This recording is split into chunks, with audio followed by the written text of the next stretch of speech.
Please subscribe to Face TV Africa and turn the notification on. Face TV Africa, ẹ jọ̀ọ́, subscribe, hete.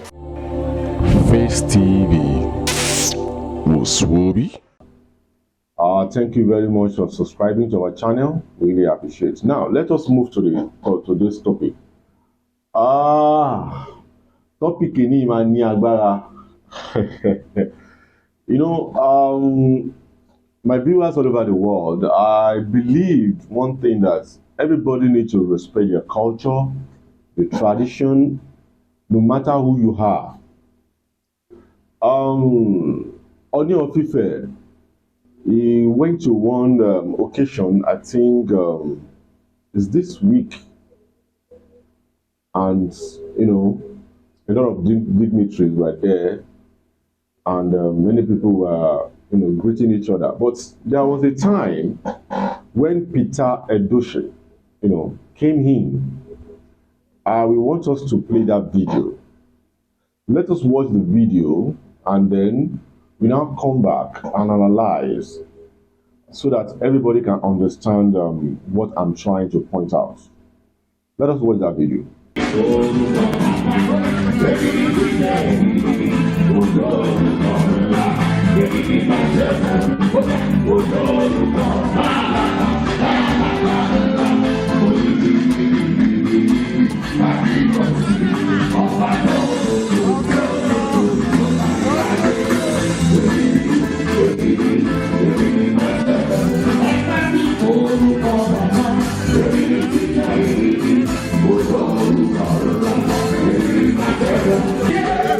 Now, as you can see, you watch the video. Many people might be saying that, oh, Edochie is not a Yoruba man. You can greet Ooni Of Ife like that. Who tell you that? No, who tell you that ordinary Edochie, who is he? He's nobody. He's nothing. So because Edochie don't wear one big, heavy garments and put one bead or for neck or for hand, that one for waiting. You know, we have to understand one thing. Learn how to respect another tradition. And there's no crime if you believe that, oh, I don't like this culture, I don't like this tradition. Everybody ló ti ní free movement. Freedom wà fún anybody. Even almost 12 years later, decide pé òun ò lọ kí Ooni Of Ife. You can decide not to greet him. But as long as you come to his own space, you have to give him that respect. Kò ṣe dandan, it's not compulsory for Edochie to greet Ooni Of Ife. Who is he? Ta ló fẹ́ kíkẹ́. But nobody, I want to say this, nobody can go to his own state and greet his king like that. Edochie is very rude, arrogant. Ẹ jẹ́ ká wo Ooni of Ife. Nígbà tí Ooni of Ife ṣe coronation ẹ̀, Ọbásanjọ́ went there and he bowed down for the king. He knelt down for the king because that is their culture and their tradition. So if you know that you can't do that, then you are not supposed to go there. It's not a crime for you. It's not a crime for anybody to bow down. It's not a crime. It's just a culture. But if you can't respect that culture, they don't need you in that place. But Obasanjo believe that. Obasanjo is not a worry man. It's not a worry Ijiji. He's a Yoruba man. But he respected another culture. He's laying good example, which Edochie supposed to lay good example for Kanayo. So if Kanayo can do that for our king, Ooni Of Ife, no now. No. Obasanjo kneel down for Ooni Of Ife. Kini age is just Ooni Of Ife is just 35 or 36 or maybe 37. But Obasanjo still kneel down. He's richer. Obasanjo is very rich, very powerful in this country. Do you want to talk of age? Do you want to talk of money? Do you want to talk of power? So who is Peter Edochie that cannot do the same for Ooni of Ife? And nobody said you should do it. If you can, fine. But excuse yourself and get out from the place. Now you expect people to come to you and kneel down, because I noticed one thing. I love those Nollywood actresses and actors. Anytime they come across Peter Edochie, either they kneel down or they really bow down. They respected him as elderly person, and they respected him because he holds some chieftaincy in his community. So if they can give you that own respect, why can't you give a whole king? This is not a king of one community. This is the king, the first class king in Yoruba land. And you now come with your children, with your member, and Kanayo still also do that again. Mr. Kanayo, I think I don't want to say much about it, but you're supposed to know more than that. A Yoruba man cannot come to your king and greet him like that. You yourself, you will not allow it. Don't say because you believe that, okay, in Igbo land, you don't believe in prostrating. If you don't believe in somebody, culture, you are free to get out from that place. You are not supposed to greet. Go to your seat and sit down. Don't disrespect another person's culture. We Yorubas can never disrespect your culture like that. We can't come to Igbo or come to Anambra or come to Ebonyi. Maybe somebody like Adebayo Salami is almost age between Peter Edochie and they are the same rate, the same age, the same bracket. And come to your own state. Maybe in Ebonyi, I don't really know his own state. Maybe Ebonyi or Imo or Anambra. Come to your state, your first class king in that state, and stand before him and it's wrong. You cannot accept it, Kanayo. You cannot accept it, Peter Edochie. Learn how to respect another person's culture. If you know that in your own state, in your own town, you don't bow down, then you get out from the place. Nobody sent you to come and greet him. Ooni of Ife bow down. Obasanjo prostrate, not even bow. Prostrate to Ooni of Ife. Bola Ahmed Tinubu prostrate to Ooni of Ife. Who are you? Which position do you hold that you think you are too big to prostrate for Ooni of Ife? Too arrogant. So you think because you are big, you wear big garments that is bigger than you. So that means you cannot disrespect anybody because you hold one community chieftaincy.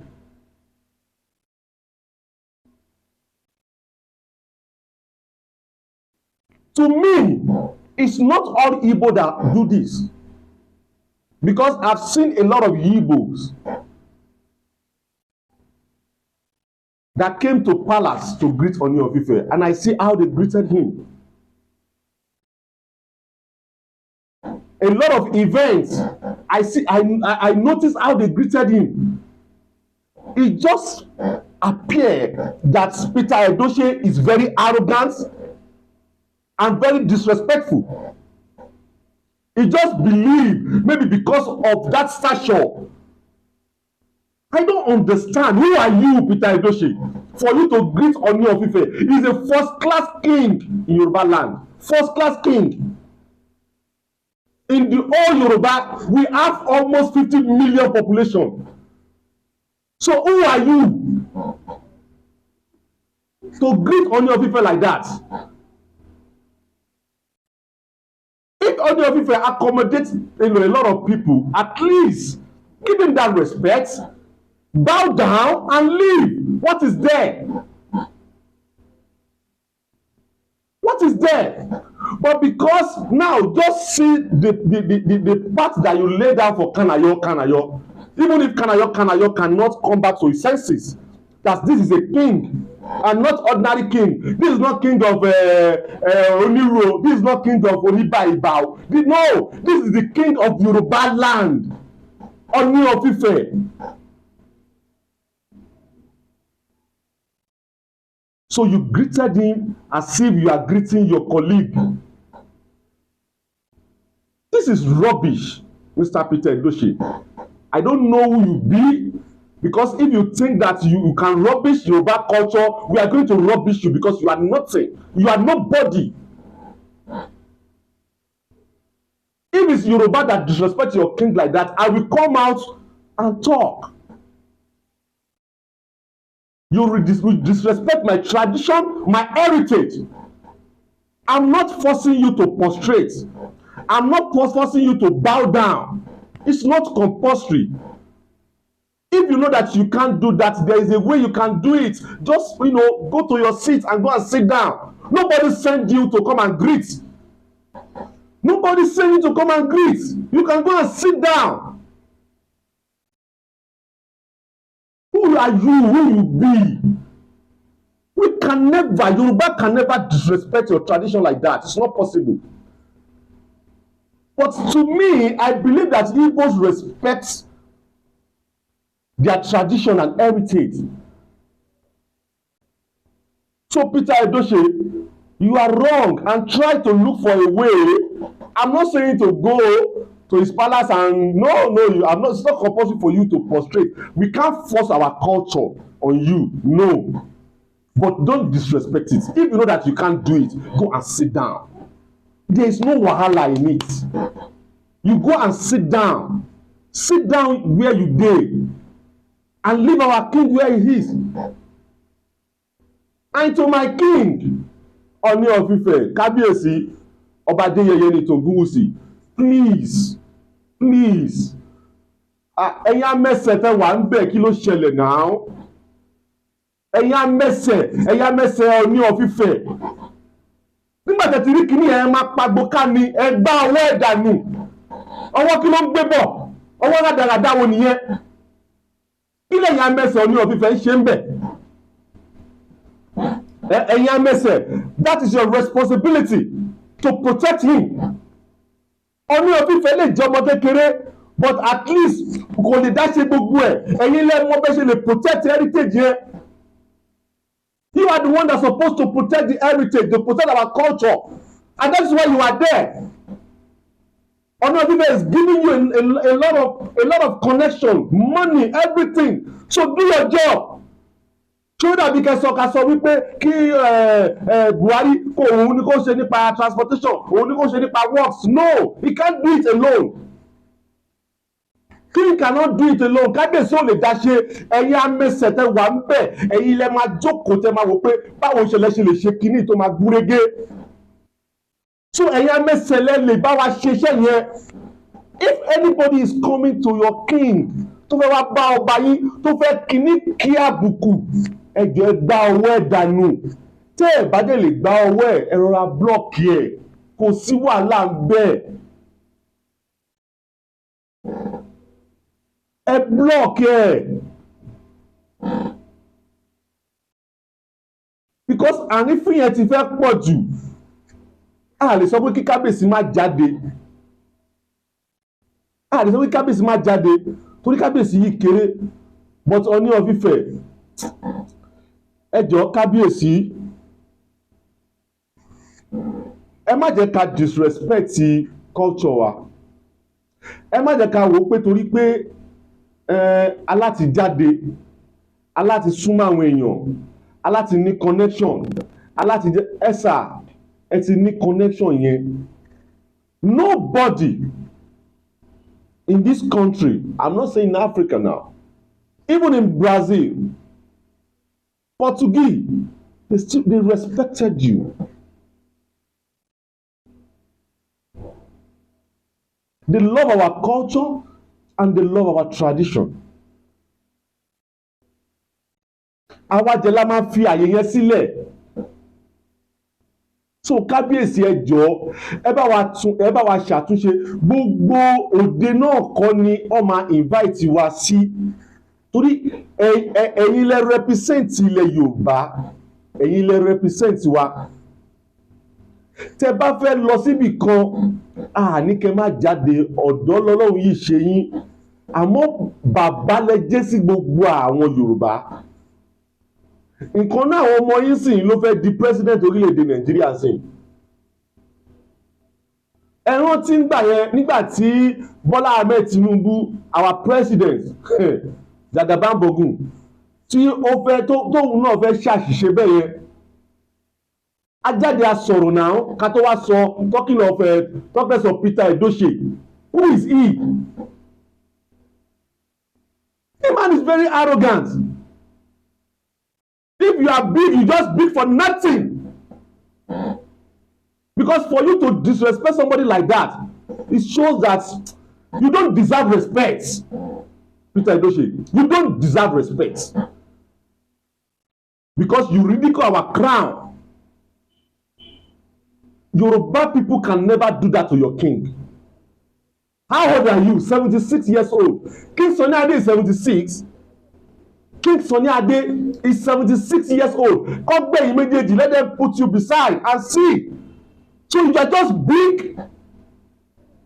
So because you wear every garment, so does that mean you are now alive or you are now big than anybody? No. You're koyo now. Kò gbéṣẹ́ rán wa, gbéṣẹ́ rán ẹ̀. Ọ̀nà tí ń kábà lulẹ̀ ń fẹ́.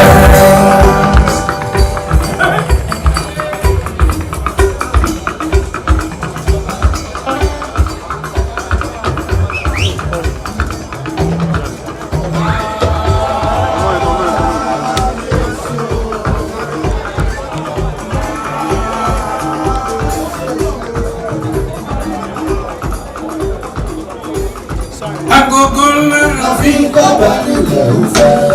Òun lọ́nà lè yó, àjáyé òwúrọ̀ yìí lọ́jọ́ alẹ́.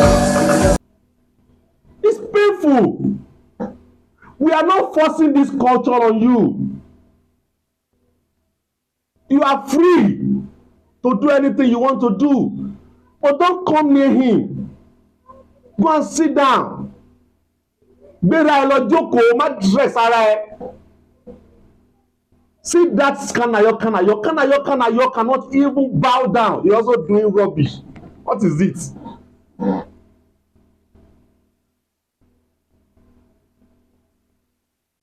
And they can't do that in their own land. It's not possible. So if you cannot respect our culture, we are going to disrespect you, Peter Edochie. Because if you think that our culture is nothing, you are nothing and you are nobody. We cherish prostration and we cherish respect in our land. And Kábíyèsí, ẹ jọ̀ọ́, see, not all occasion tó bá ti pe Kábíyèsí sí lè máa lọ. Àwọn occasion kan wà ń gbà mí tó yẹ pé tí n bá kọ̀ jókòó tí n bá kọ̀ wá kọ̀ pé torí pé man yìí wà generous.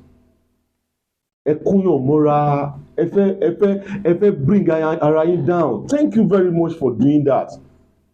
But ẹ sà, àwọn ẹlòmíì ò gbà yẹn. Ẹ jẹ́ ká sọ tọ̀rọ̀. Àwọn ẹlòmíì máa ń lo wípé wọ́n wà generous. Wọ́n máa fi take èèyàn for granted. Nígbà tí mo rí fídíò yẹn, ó gbomijé lójú mi. Ó gbomijé lójú mi. Nígbà tára àta bá ṣe nǹkan bẹ́ẹ̀ yẹn, kí ni kára ilé wa ṣe? Àwa jẹ́ láti fà á. Bọ̀ Kábíyèsí, ẹ mọ orú òde tẹ́ máa lọ. Accepted pé bí adopted daughter yín ló ń ṣe nǹkan, fine. I'm not disputing that. But there's a way you can celebrate her. Ẹ fún àwọn amẹsẹ̀ yín ní go ahead pé àwọn nǹkan kan wà tí èèyàn bá ti ṣe, ẹ bá mi kọ́. Ẹ understand? Tó bá jẹ́ pé wọ́n ti gbá ọwọ́ Peter Edochie dànù ni, wọ́n ti gbá ọwọ́ ẹ̀ tó ti là ní àbàrà lọ́wọ́, pẹ̀lú ọwọ́ ẹ̀ tó ṣe kìtìkì yẹn, wọ́n ti là ní ọwọ́. Kánáyọ̀ ò ní gbọ́wọ́ yẹn wá. Ẹ sà, ṣé ẹ náà ni mo sọ sà? tó bá jẹ́ pé wọ́n ti àwọn amẹsẹ̀ yìí wọ́n ti gbá ọwọ́ ẹ̀ wọ́n ti si àbàrá gidi ni o tó ń ṣe àbàrá kékeré wọ́n ti sì dí ọwọ́ ẹ̀ tó ń gbé bọ̀ yẹn tó ṣe hìrìmọ̀ yẹn wọ́n ti sì dé kánayọ́ ò ní gbé ọwọ́ ẹ̀ burúkú yẹn wá kí n.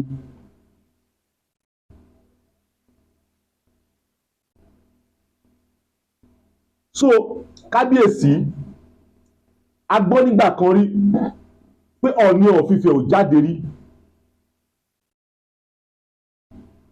nígbà tí wọ́n Ọọ̀ni of Ife tó jáde wọ́n pa màálù dúdú more than 100 sáwọn odò tọ́ni ó fẹ́ gbà kọjá agbọ́lẹ́nu síjú adé ọba Ọọ̀ni of Ife àná. látìgbà tí ọba Òbíní tó ti jẹ mi ò rí pé mi ò rí bóyá mo rí ní occasion bóyá ẹ̀ẹ̀mejì àbẹ́ mẹ́ta lọ kò ń jáde ẹ̀jẹ̀ lè disrespect ọba Òbíní torí pé nǹkan tí èèyàn bá ń gbé pamọ́ máa ń níyì. ẹ sà kábíyèsí o èyí tí èèyàn bá ń gbé pamọ́ ó máa ń níyì.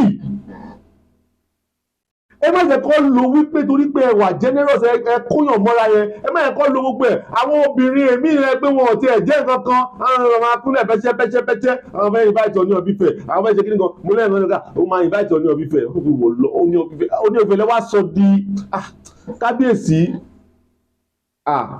ẹ wo generosity yẹn ti pọ̀ ju ìníparọ́ o ẹ rọra bring it down Ọlọ́run ò ṣe yín bẹ́ẹ̀ accepted. Ẹ ti kóyàn mọ́ra ẹ jẹ́ kọ́ tiẹ̀ wá kó jẹ́ palace yìí náà máa wá kẹ́ kó wọn mọ́ra ń bẹ̀ torí pé èmi náà mọ̀ pé ẹ kóyàn mọ́ra inú mi máa ń dùn tí bá rí bẹ́ẹ̀ ṣe máa ń ṣe sáwọn èèyàn pé ọba jẹ̀lélẹ̀ yìí ọba ló wáyé máyà yìí but please our king because you are our father tó bá fi lè kàn yín lábùkù wọ́n ti kàn Yorùbá lábùkù. Please let us respect that culture and tradition. And that's it. You are our symbol. Ní ìjù báyìí lọ lórí ètò wa lórí Facetv Africa. Orúkọ mi ò yí padà. Ọmọọba Oyeyemi Lẹ́kùtì. Ó dàbọ̀.